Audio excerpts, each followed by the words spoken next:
Like the children of Israel, God is calling us to something greater. He has not forgotten us. He's just giving us an opportunity to transform our lives through faith and courage.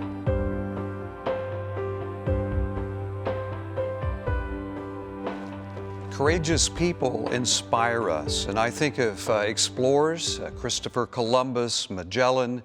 I think of Lindbergh flying across the Atlantic, of Amelia Earhart, and I think of undaunted courage by Ambrose, who wrote about Lewis and Clark. I think about other people that inspire us, who are courageous as leaders. I think about those who are political leaders, people like George Washington and Abraham Lincoln. I think about FDR and Ronald Reagan, and you'll have others that have inspired you. I think about people that have inspired us through the civil rights movement, and I think of Martin Luther King Jr., and I think of Rosa Parks, and I think of other people that have led us in all kinds of ways, spiritual leaders that have touched us deeply, Martin Luther, John Wesley, and I think of Dietrich Bonhoeffer, who gave his life as a martyr in opposition to the policies of Hitler's Germany. I think about Moses as he tried to lead a people that were stubborn and hard-hearted. I like what David Brooks says in his wonderful book, The Second Mountain, and let me quote from that. Exodus is a journey of spiritual formation. Slaves in Egypt, the Jews were not capable of running their own lives. They were not even capable of being saved by others. They are described as hopeless, dejected, passive, apathetic, and in despair. Fear has caused them to close in on themselves, to become secretive, inert, and weak. Reduced to a childlike state by oppression, they are unable to accept responsibility for themselves. Moses descended from Sinai at the exact moment his people were worshiping the golden calf. He was bringing them the law that would make them an adult people at the exact moment they were acting like children. The wilderness does not have to be a wasteland. There are great opportunities that can be found in this period of being in between trapezes as one bar is released and goes to the second.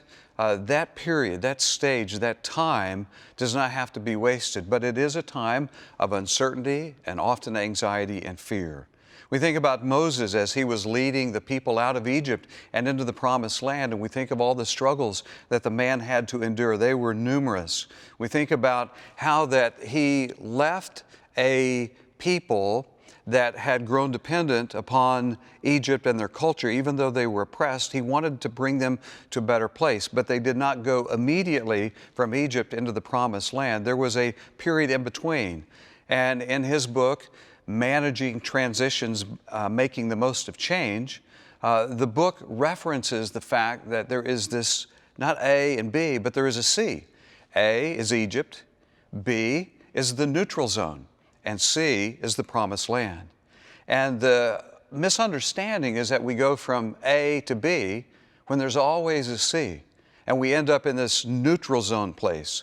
That is, things don't make sense. We're disoriented. Things are not going like they've always gone in the past. And sometimes we prefer the bondage and oppression of the past rather than being liberated and being set free. That's what Jesus asked the man who was lame at the pool of Bethesda. He's been lame for 38 years. He said, hey, do you want to be well? Do you want to be healed? And sometimes the answer is no. We would prefer being a victim for the rest of our lives rather than exercising courage to step forward and get out of that neutral zone, out of that bondage. And so this is what's happening. It always takes place, is that you move from one place to another.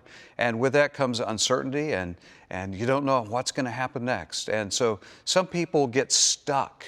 There's nothing worse in life than being a victim and being stuck by oppressive circumstances and situations.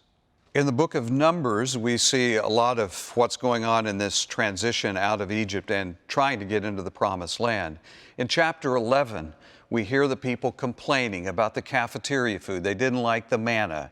Chapter 12, we see the complaints of Aaron, Moses' brother, and Miriam about Moses' Cushite wife. We see in chapter 13 more complaining And then he turns and he gives a different path because he wants to take the people into the promised land. So he has 12 spies go into the land, the promised land.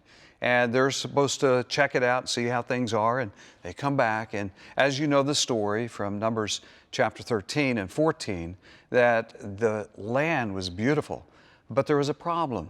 The people there were like giants, and that there was no way that 10 of the 12 spies thought that they could go in and subdue the people in the promised land. Even though they'd seen the miracles, even though God had done these great things, these people were terrified of the prospects of going ahead. They lost their courage. They lost their faith. They lost their confidence. And so they just decided to quit, and they got stuck in the neutral zone.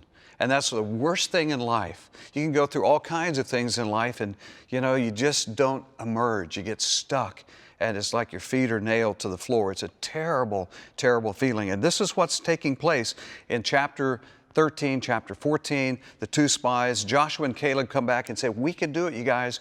We can prevail. God is with us. Remember God. But the people listened to the 10. And so this is an instructive moment for us about courage, about being courageous, about pressing the advantage because God is with us. In Numbers chapter 14, verses 1 through 4, it says, this is their decision. Then all the congregation raised a loud cry, and the people wept that night. And all the people of Israel grumbled against Moses and Aaron. The whole congregation said to them, would that we had died in the land of Egypt, or would that we had died in this wilderness. Why is the Lord bringing us into this land to fall by the sword? Our wives and our little ones will become a prey.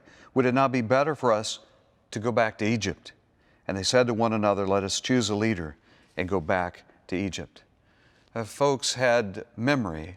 At memory, they tell us that sometimes our memories are a little bit wrong. And they just forgot. They forgot how bad it was. They talked about the good old days. The good old days weren't good at all. It was horrible. It's getting worse all the time. And they have this great opportunity to pursue something so much better than they'd ever experienced before, but they couldn't let go of the past.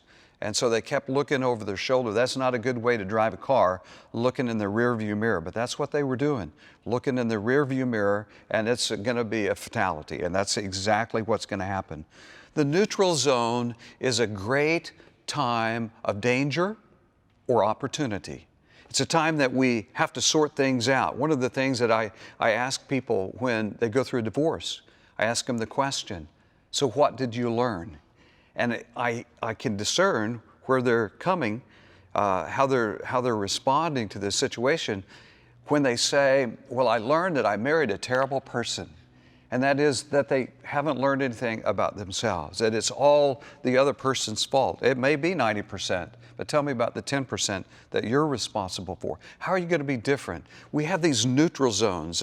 So we move from one city to another, or we move from one neighborhood to another, or we have loss in our lives in some ways. How do we get out of the neutral zone? How do we quit being stuck? And so that's what we want to talk about, is that if we forget God, we tend to lose our gratitude, and we begin to replace it with fear and grumbling.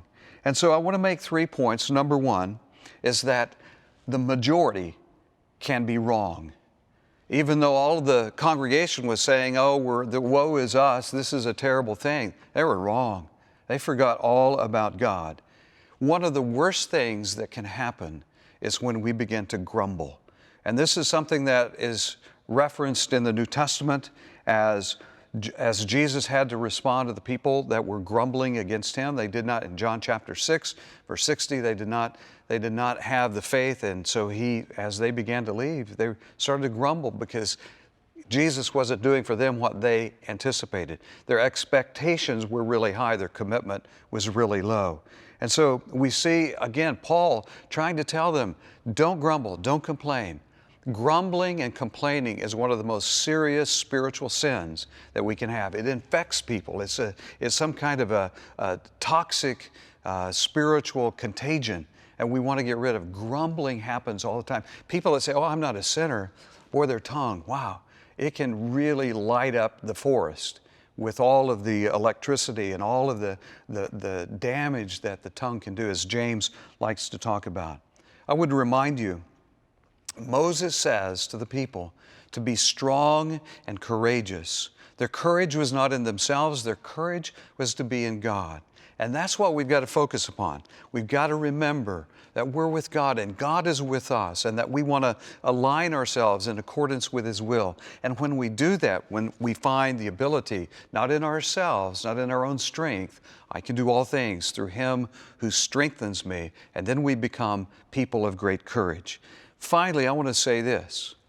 Life has only a few windows of opportunities.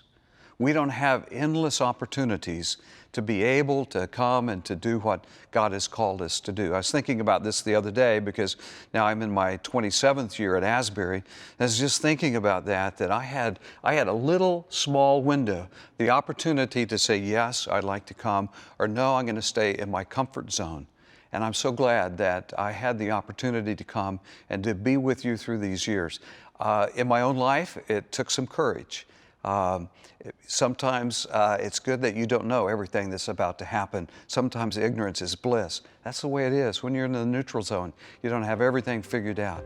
But you know that God is with you, and that gives you strength to explore. And let me tell you, it's a lot more fun to be courageous than it is to grumble and complain. In the name of the Father, and of the Son, and of the Holy Spirit, amen.